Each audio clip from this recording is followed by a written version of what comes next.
Akhil Bharatiya budget संमेलन 2025 या कार्यक्रमाच्या निमित्ताने मंचावर उपस्थित असलेले ज्येष्ठ पत्रकार सन्मान्य गौरव सुतारजी, सन्मान्य लोकरेजी, सन्मान्य आमचे कानडेजी, उपस्थित असलेले इथे सर्व ज्येष्ठ आणि प्रमुख मान्यवर, उपस्थित असलेले सर्व वडीलधारी मंडळी, बंधू भगिनींनो आणि सर्व तरुण मित्रांनो, आज अखिल भारतीय बजेट संमेलन 2025च्या निमित्ताने मी आवर्जून माझ्या शुभेच्छा देण्यासाठी इथे आलेलो आहे। आत्ताच माझ्या अगोदर सगळ्यात मान्यवरांनी आपले विचार मांडले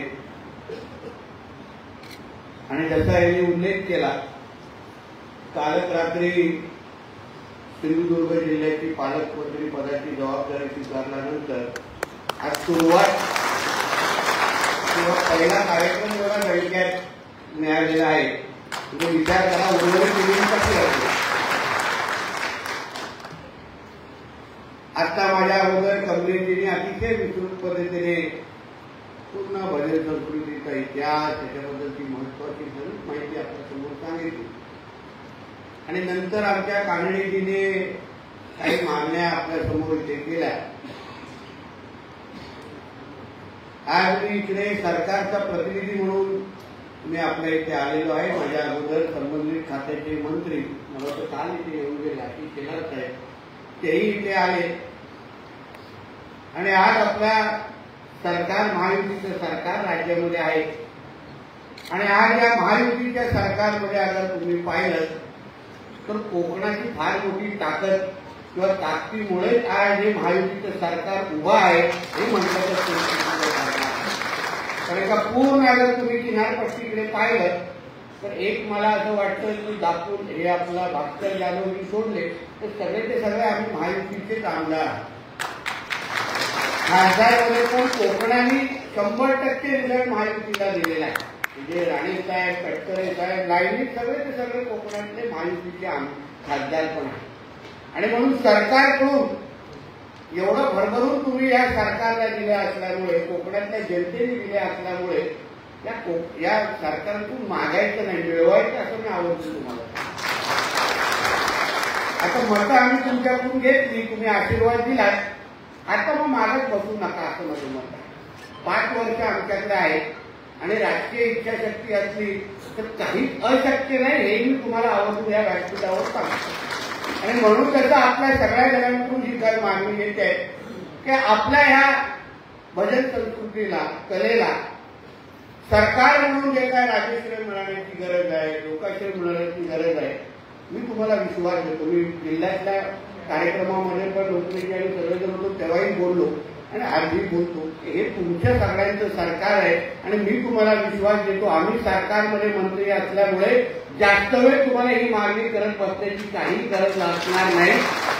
आमचे आशिष शेलार साहेब पण कोकणातले आहे, मी कोकणातले आहे आणि तुम्हाला मी विश्वास देतो, ज्या ज्या गोष्टी गरजेच्या आहेत म्हणजे आम्ही माननीय मुख्यमंत्री साहेबांशी स्वतः बोलू आणि आपल्या या भजन संस्कृतीला, कलेला आपण लोकांकडे मिळवण्याच्या दृष्टिकोनातून सरकार म्हणून जी जी भूमिका घ्यायला लागेल येणाऱ्या कालावधीमध्ये नक्की घेतली जाईल, एवढा विश्वास तुम्हाला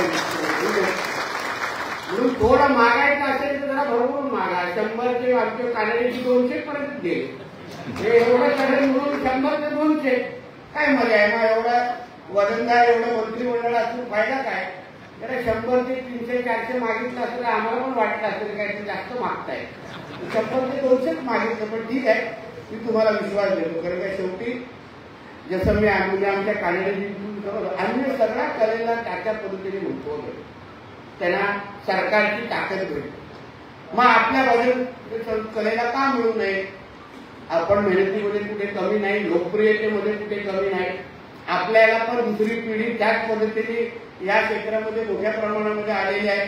लोकांना आजही भजनाचा कार्यक्रम म्हटला तर सगळे कार्यक्रम सोडून गावामध्ये सगळेजण जमतात. रात्री 2-2-3-3 वाजता म्हणजे डबलवारी म्हटली तर म्हणजे काय बघायलाच नको. आम्हाला पण आपल्या राजकीय कार्यक्रम कॅन्सल करून लोकांना ते पाठवायला लागतं. एवढी लोकप्रिय एकंदरीत कला. आणि म्हणून या कलेला ह्या सरकारमध्ये मी काय 2029 उजाडून देणार नाही. ह्याच 5 वर्षामध्ये आपल्याला भरभरून दिलं जाईल एवढा विश्वास तुम्हाला या निमित्ताने देतो. आणि आता काय आजूबाजूला निवडणुका नाही, तुमच्याकडून काही टाळ्या मिळवून मतदान मागण्याची काही गरज पण नाही. पण शेवटी आपले तुम्ही हक्काचे लोक आहात. तुम्ही काय मेहनत करता, कुठल्या परिस्थितीमध्ये ही कला जोपासताय याचा समजून घेणारा देखील मी आहे. भावी पिढीला उभं करण्याचं काम आपले हे सगळे ज्येष्ठ मंडळी करतायत. पण त्याला अजून आपण ताकद कसे देऊ शकतो. भविष्यामध्ये ज्या ज्या पद्धतीने नवीन भजनी ज्या क्षेत्रामध्ये कोणाला तरुणाला यायचं असेल तर त्याला ते दर्जेदार वाटलं पाहिजे. त्यालाही वाटलं पाहिजे की ह्या क्षेत्रामध्ये गेल्यानंतर आपला जो मान सन्मान आपल्याला सरकारच्या वतीने मिळाला पाहिजे, तो सगळा मान सन्मान आमचं या महायुतीचंच सरकार तुम्हाला देईल एवढा विश्वास तुम्हाला या निमित्ताने देईल.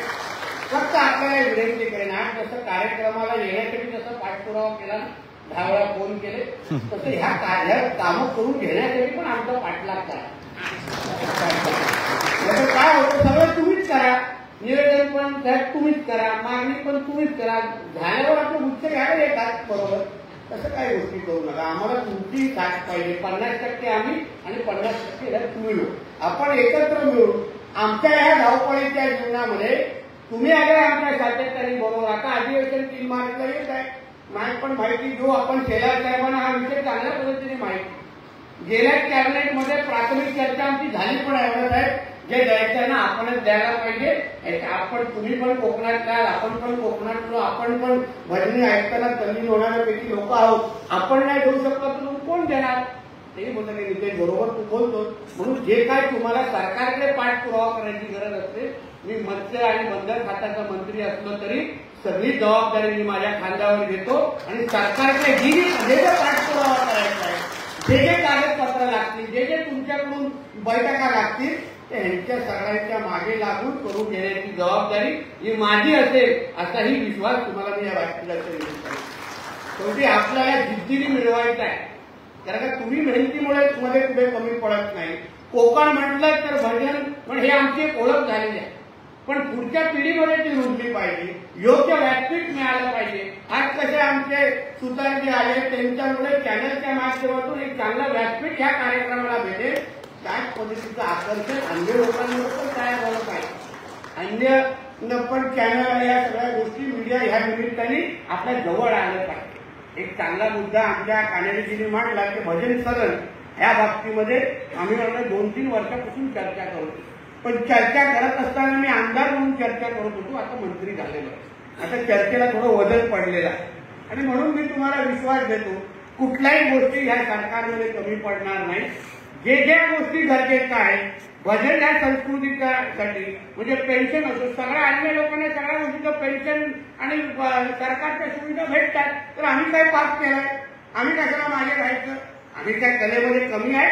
आमचे काय लोक सरकारमध्ये नाही.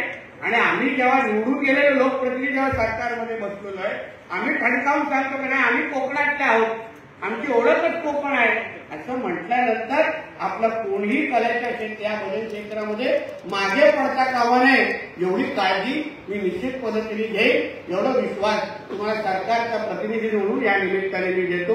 आज आपल्याला भोपळीचा दिवस आहे, कारण याच्यानंतर आमच्या भारतीय जनता पक्ष आणि संघ परिवाराची महत्वाची बैठक 2:30 वाजता आहे. म्हणून जास्त वेळ न घेता परत एकदा माझा तो मान सन्मान तुम्ही केला यासाठी मी मनापासून तुमचे आभार मानतो. पण ते जे काय सत्कार केला, ती जी काय शाल खांद्यावर टाकली ती माझ्या खांद्यावर पडलेली जबाबदारी आहे आणि ती जबाबदारी मी माझ्या कृतीतून पूर्ण करेन एवढा विश्वास आजच्या निमित्ताने तुम्हाला देतो. इथेच सांगतो.